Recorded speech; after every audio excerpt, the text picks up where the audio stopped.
Hello বন্ধুরা, আজ আমি ভোর ভোর উঠে গেছি। তো কাজবাজ ফেলে দিয়ে আগেই ভিডিও করতে শুরু করে দিয়েছি। তো দেখতেই পাচ্ছ, কাজবাজ ফেলে দিয়ে বলতে এই যে গতকাল ঝড় বৃষ্টিতে কেমন হয়েছে দেখতে পাচ্ছ বাইরের ঘরের অবস্থা।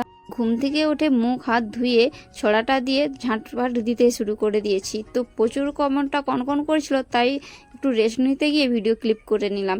তো আমার শাশুড়ি বললো যে তোমাদের রান্নাঘরটা আগে পরিষ্কার করে দিচ্ছি, তুমি সব কিছু যা আছে বের করো, বের করে দিয়ে যা কিছু আছে ধোয়াধুয়ি করো, আর আমি এই রান্নাঘরটা তোমার লাতা দিয়ে দিচ্ছি দেওয়ালগুলো।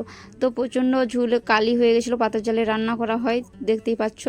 আর তোমাদেরকে তো দেখালাম ছড়াটা দিয়ে দিয়েছি। আর আমার রান্নাঘরের জিনিসপত্র ওখানে এলো হয়ে রয়েছে দেখলেই তো। আর এই যে মায়ের মূর্তিটা দেখো, সকাল সকাল মায়ের দর্শনটা করে নাও।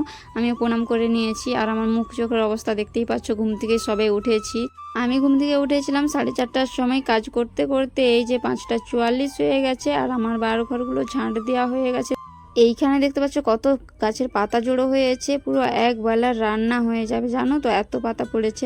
আর আমি এদিকে মর্নিংয়ে ঘুরতে চলে এলাম। তোমাদের দাদাভাই অনেক আগে এসেছে আর আমি এসেছি। আর তোমাদেরকে পুরো আমাদের গ্রামের মাঠের পরিবেশটা দেখো, পুরোটাই সবুজ, পুরোটাই ধান লাগানো রয়েছে, খুব সুন্দর লাগছে।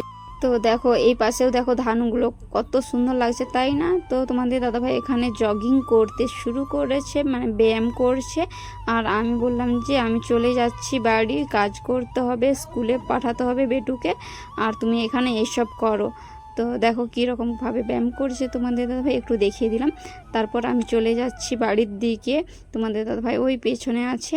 তো ভিডিও বেশি বড় করলাম না, ভিডিও ভালো লাগলে অবশ্যই লাইক কমেন্ট করবে। টাটা বন্ধুরা।